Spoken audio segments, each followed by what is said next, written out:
Oke, sebelumnya selamat siang. Assalamualaikum warahmatullahi wabarakatuh. Perkenalkan kami dari kelompok 6. Kami akan membahas tentang studi sudut pemutus kritis dengan menggunakan metode kriteria sama luas.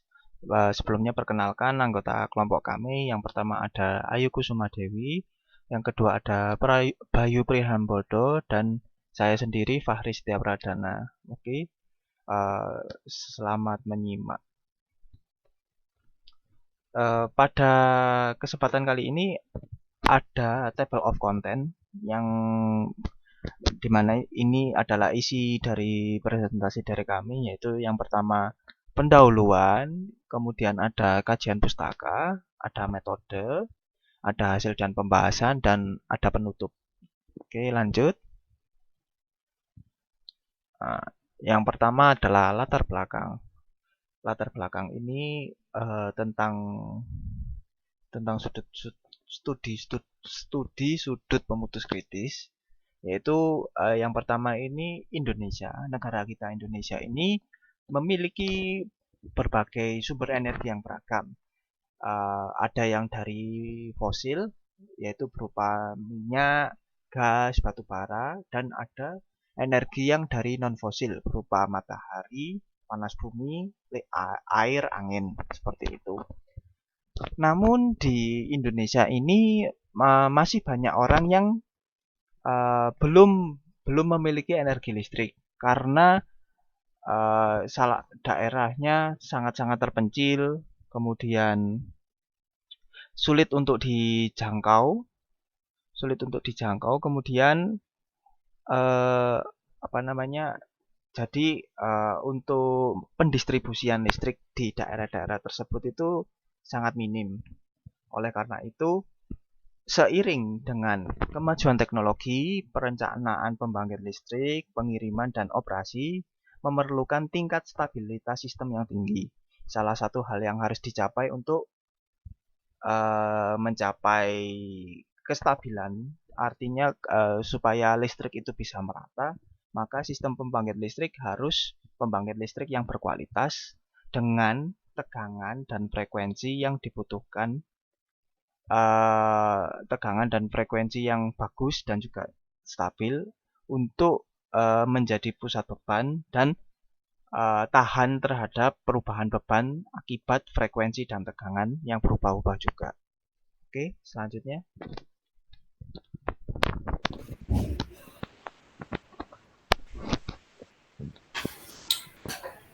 Kemudian yang kedua yaitu bagian kajian pustaka. Yang pertama ada stabilitas sistem tenaga listrik.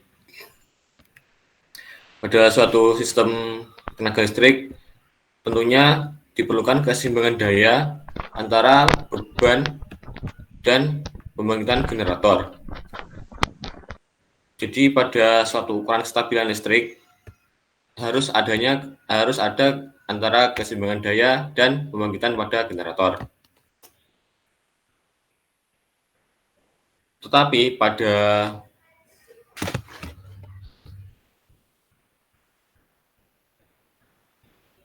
prakteknya, suatu sistem tenaga listrik selalu adanya perubahan kapasitas dan letak beban pada suatu sistem. Hal ini juga harus dilakukan, yaitu kecepatan pembangkit dalam memberi reaksi terhadap perubahan yang terjadi dalam sistem yang harus dilakukan setiap saat, sehingga menjadikan suatu sistem bangkit menjadi stabil.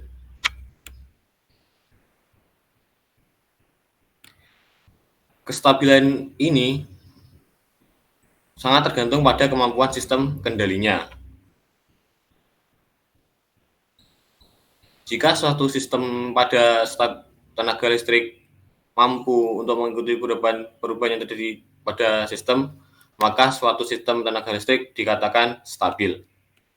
Tetapi pada sistem tenaga listrik juga menimbulkan salah satu efek, yaitu efek gangguan. Salah satu efeknya tersebut adalah isolasi elektromagnetik, yaitu jika tidak diredam untuk gangguan elektromagnetik tersebut, maka akan mengakibatkan sistem terganggu dan dapat keluar dari area kestabilannya, sehingga mengakibatkan pengaruh yang lebih buruk seperti pemadaman total atau blackout. Yang kedua adalah sudut pemutus kritis, yaitu sudut di mana suatu sistem itu berubah dari sistem kestabilannya. Pada umumnya, sudut pemutus kritis ini akan bergandengan dengan waktu pemutus kritis, di mana waktu tersebut di waktu tersebut sistem berubah dari sistem stabil menuju tidak stabil dan kembali ke sistem stabil. Untuk menentukan waktu sudut pemutus kritis ini diperlukan penyelesaian, yaitu menggunakan ayunan nonlinear. Dalam hal ini, di mana daya listrik selama gangguan adalah nol, maka penyelesaian analitik untuk waktu pemutus kritis dapat ditentukan sebagai berikut, yaitu menggunakan rumus cos delta K sama dengan PM per Pmax-nya dikalikan delta max dikurangi delta 0 ditambah R2 cos delta max min R1 kali cos delta 0 dibagi R2 dikurangi R1.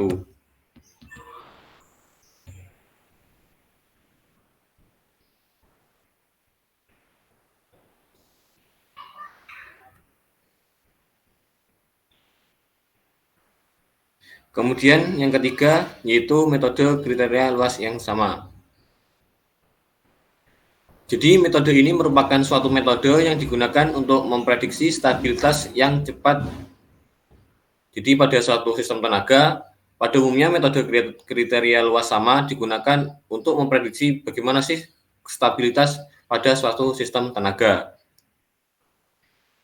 Untuk kekurangannya, metode ini hanya dapat dipakai pada suatu sistem, yaitu menggunakan satu mesin yang terhubung ke infinite bus atau sistem dua mesin.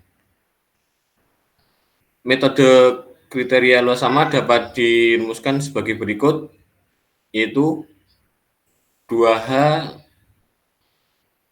D kuadrat delta dibagi omega S dt kuadrat sama dengan PM min PE sama dengan PA.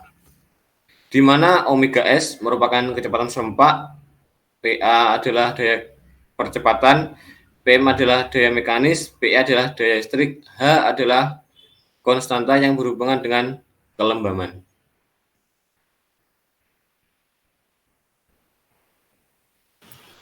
Kemudian untuk yang selanjutnya ada metode penelitian. Nah, pada metode penelitian ini terdapat dua subbab, yaitu parameter dan skenario simulasi, dan yang kedua adalah flowchart program.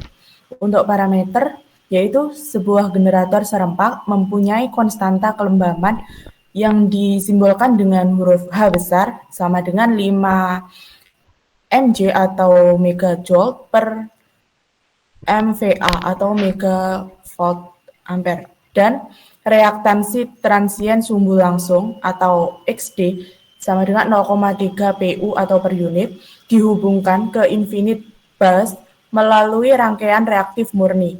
Generator mengalirkan daya nyata atau PE sebesar 0,8 per unit dan daya reaktif atau Q sebesar 0,074 per unit.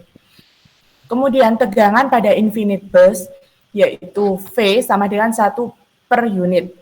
Gangguan tiga fasa terjadi pada salah satu pertengahan saluran dan gangguan berakhir dan saluran terganggu diisolasi.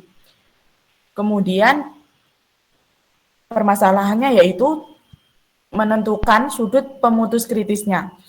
Sedangkan untuk rangkaian yang digunakan adalah seperti yang dilihat pada slide. Seperti itu. Kemudian next.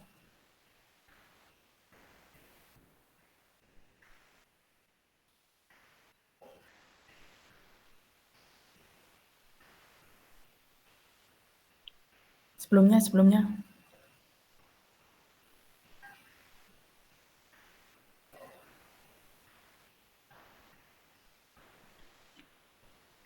Nah, untuk skenario yang kami gunakan pada simulasi ini ada 3, yaitu yang pertama, daya beban berubah dengan variasi antara 0,7 sampai 1,18 PU atau per unit dan daya nyata serta daya reaktif generator tetap. Kemudian yang kedua ada daya beban tetap, daya nyata generator berubah dengan variasi antara 0,5 sampai 1,45 PU, serta daya reaktif generator juga berubah dengan variasi antara 0,044 sampai 0,139 PU. Kemudian yang ketiga yaitu daya beban berubah dengan variasi antara 0,7 sampai 1,18 PU, daya nyata generator berubah dengan variasi antara 0,5 sampai 1,45, serta daya reaktif generator juga berubah dengan variasi antara 0,044 sampai 0,139. Next.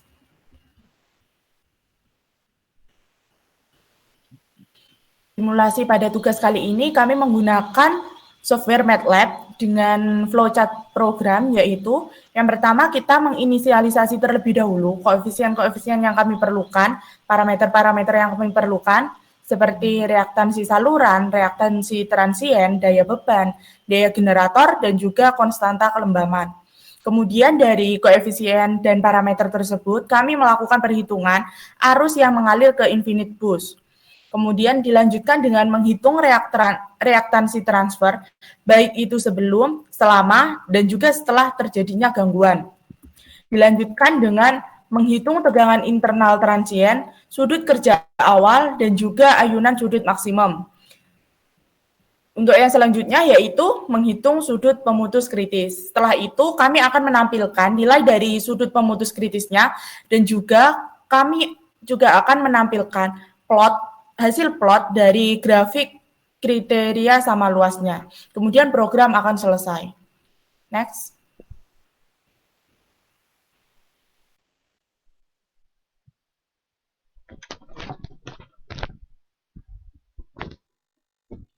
Baik, yang selanjutnya saya akan melanjutkan penjelasan. Merupakan variasi daya beban dengan daya aktif serta daya reaktif generator tetap. Oke, sebelumnya bisa dilihat ada tabel dari PPT yang terlihat di layar.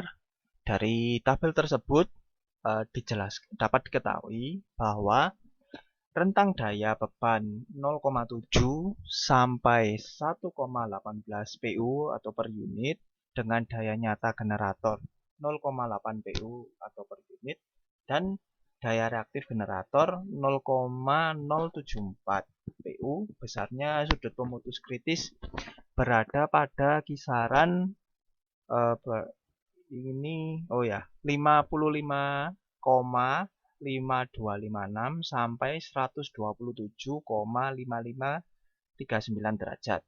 Dan setiap perubahan daya sebesar 0,2 sampai 0,3 PU.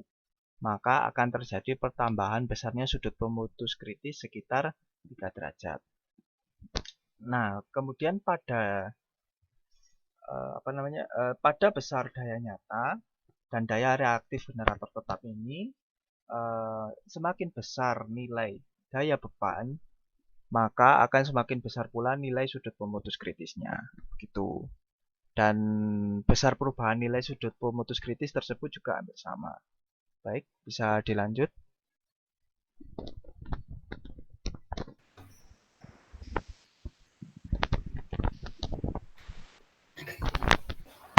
Kemudian untuk skenario yang kedua yaitu daya beban tetap dengan daya nyata serta daya reaktif generator berubah.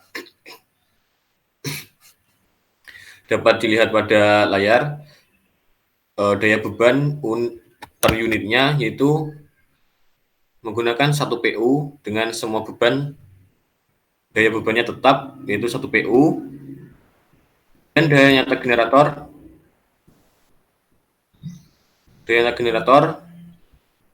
pada rentang 0,5 PU sampai 1,45 PU, dan daya reaktif generator pada rentang 0,044 sampai 0,139 PU.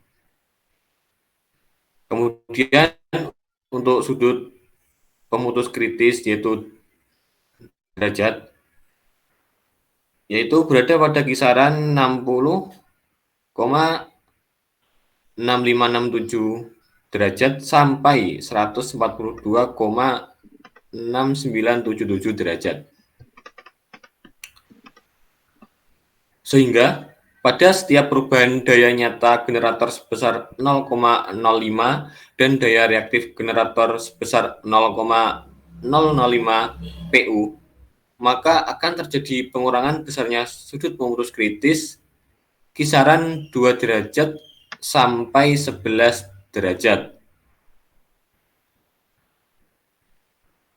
Jadi pada besar daya beban tetap dengan daya nyata dan daya reaktif generatornya berubah, dapat kita tarik suatu pernyataan bahwa semakin besar nilai daya nyata dan daya reaktif generator, maka akan semakin kecil nilai sudut pemutus kritisnya. Namun, besarnya perubahan nilai sudut pemutus kritis tersebut cenderung tidak sama, sehingga dapat dikatakan bahwa besarnya daya nyata dan daya reaktif generator akan berbanding terbalik dengan besarnya nilai sudut pemutus kritis.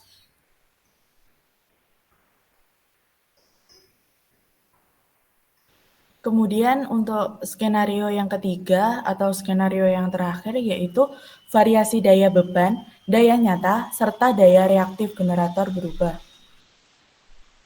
Nah, untuk data hasil simulasi yang kami peroleh itu seperti yang kami tampilkan pada slide ini.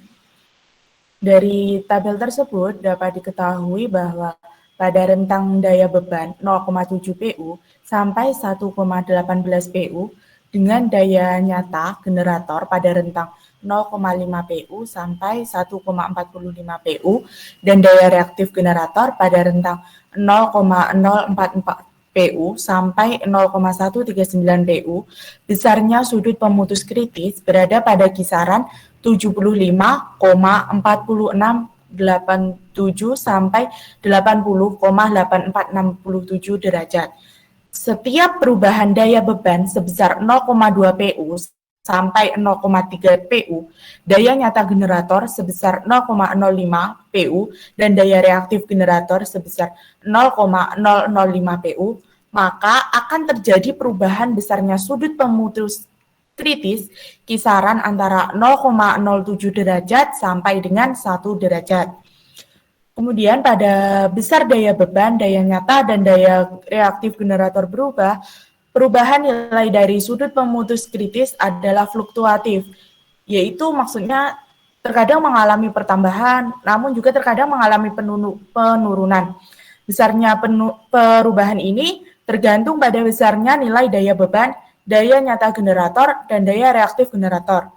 Hal ini dikarenakan besarnya nilai daya beban akan berbanding lurus dengan besarnya nilai sudut pemutus kritis, namun besarnya nilai daya nyata generator dan daya reaktif generator akan berbanding terbalik dengan besarnya nilai sudut pemutus kritis.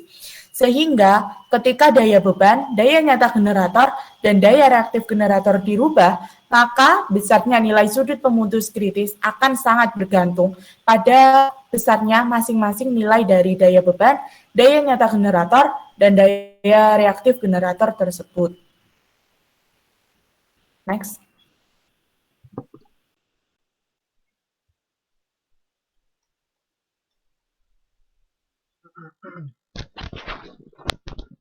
Oke, kita masuk ke kesimpulan. Jadi kesimpulannya adalah rentang daya pada beban 0,7 sampai 1,18 PU dan daya nyata generator 0,8 PU dan daya reaktif generator 0,074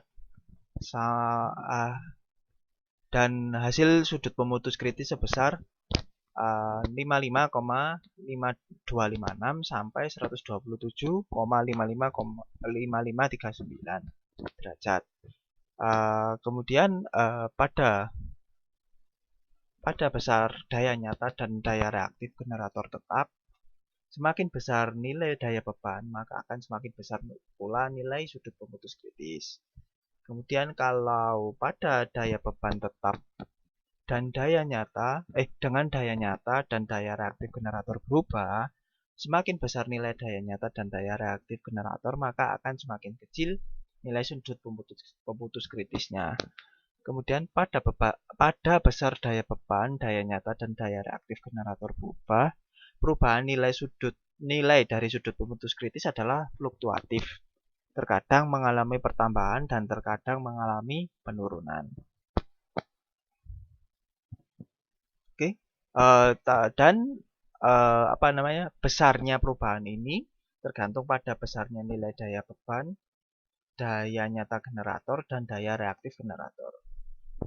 Oke, sekian presentasi dari kelompok kami. Kurang lebihnya mohon maaf, semoga bermanfaat. Terima kasih, selamat siang. Wassalamualaikum warahmatullahi wabarakatuh.